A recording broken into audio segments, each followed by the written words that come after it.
Hello everyone, welcome back to the channel. It's your boy, the God Gamer himself, Harriet. And it's Tuesday, and you know what that means? It's now time for another bold review dito sa Taboo Tuesdays only on Harriet. And today, we are taking a look at the newest Tuesday special ng BMX na pinamagatang Kapag Tumayo ang Testigo. Yes, may rason bakit ganito ang title niya. It's a pun sa Kapag Tumayo ang Titi ko, which is tite is English is Tagalog for penis. Ayun.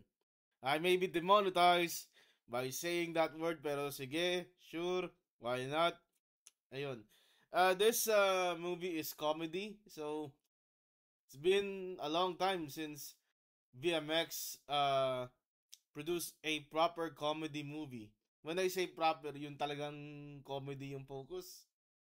So, yeah, let's see it. It's starring Audrey Avila, Nico Loco. This is obviously Photoshop. Yung itsura niya dito, mukhang Photoshop siya dito. And then Divina Villarreal is the leading lady ng pelikula. I think this is the first time Divine Villarreal is on a leading role. Correct me if I'm wrong.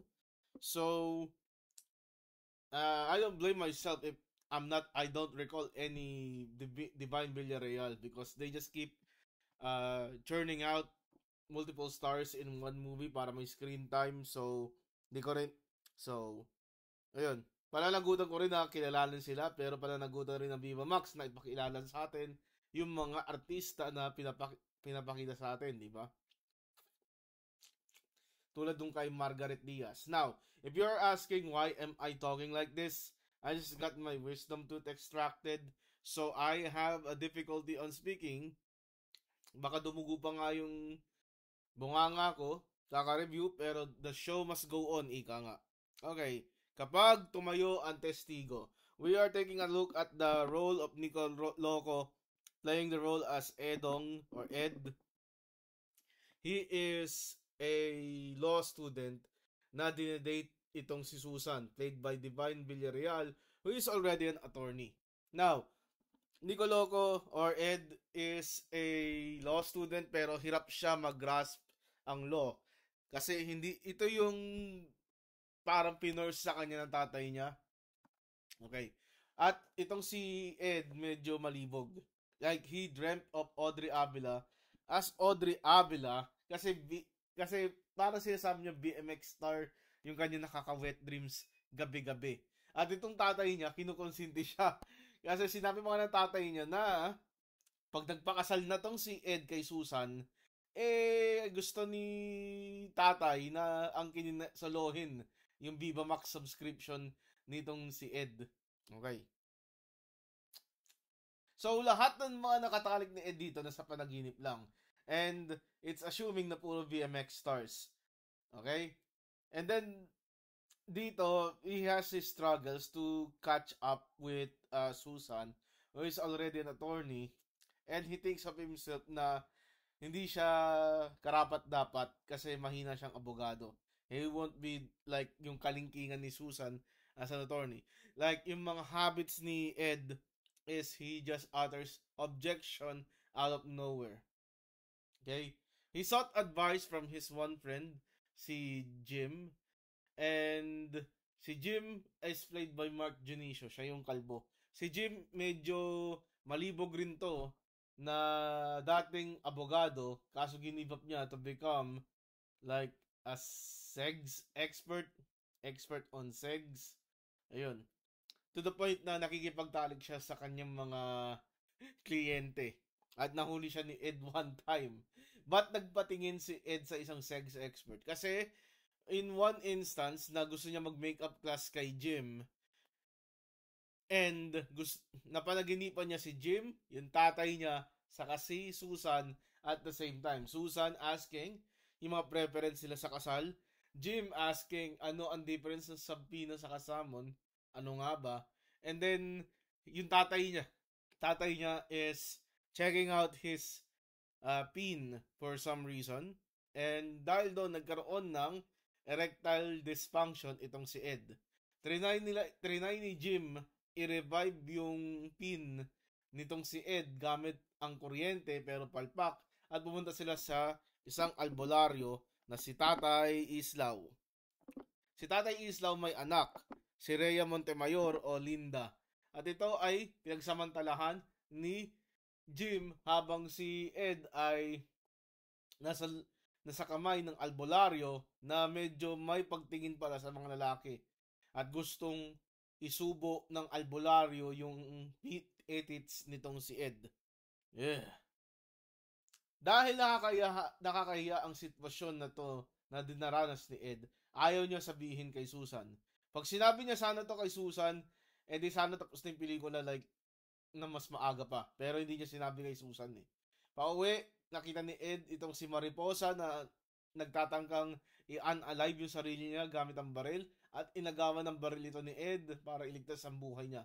Nakuha ni Mariposa ang pitaka at nagalit si Susan kay Ed kasi naghinala si Susan na nag-cheat itong si Ed sa ibang babae kasi hindi sila nakaabot sa bake shop kung saan kukunin yung cake na hugis puso. Yun yung preference ni Susan sa kasal eh. And then, nagkita si Ed at Susan.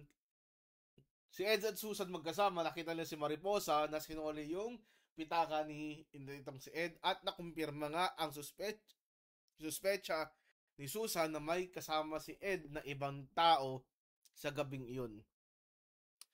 Disappointed, inopt ni Susan ang kasal o parang nagano sila eh, nag-cool off muna kung gayon. At dito na-depress si Ed at naglasing. Nung naglasing, nadatnan siya ni Mariposa at dinala ni Mariposa sa kwarto kung saan sinetap niya si Ed na siya ay ginahasa o minolestya.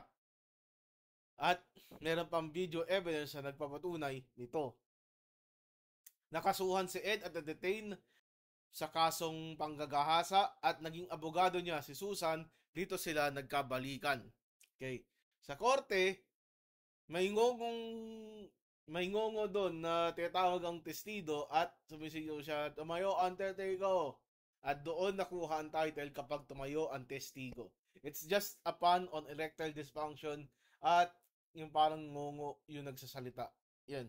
It's like kung ang ngongo nagsasalita about erectile dysfunction, kaya yun ang title.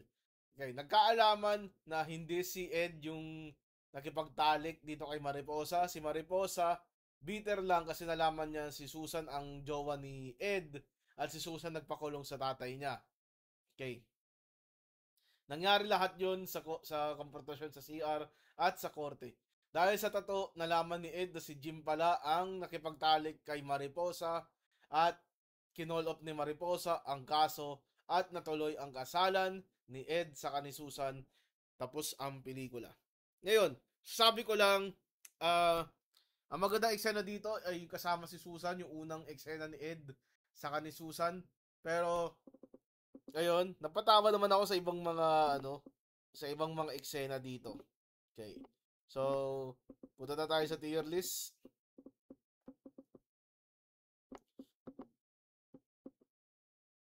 Paano ba to? Ito.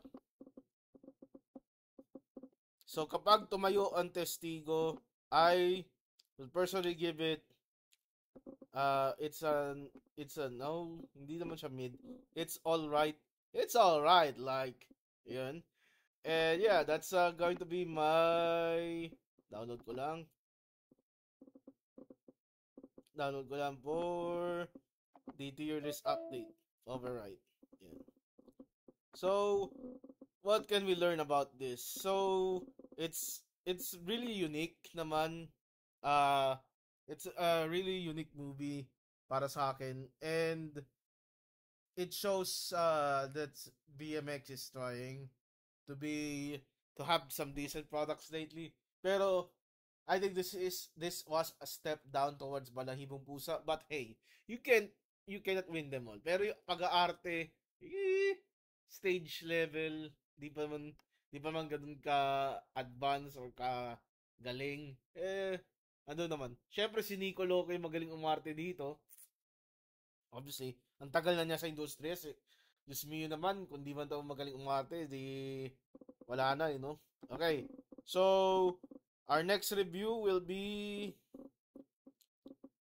BMX Rewind na ba? That's a feature. So, Maria Alzama, the best star on Friday. Pero meron atang BMX scandal sa linggo. So that will be our next review. Teka, tingnan natin ha. Uy, nalis nila. Nalis ba nila? Inalis ata nila yung BMX scandal. Di natin kasi alam ano yun eh.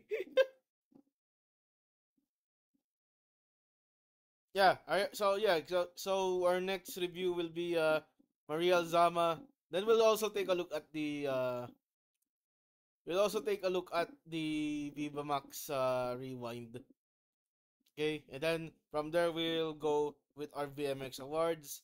We will see my nominees for BMX Movie of the Year and etc. Pero after na ng Game Awards yun. This Saturday we will be reviewing Sweet Home Onei-san in our annual Anime Bold review. So I want you to keep it up. And yun. If you like this video, paki-subscribe na lang po sa channel. Hit that bell icon for more of your bold review. This is Harriet. Thank you for watching. Goodbye and good night. Bang!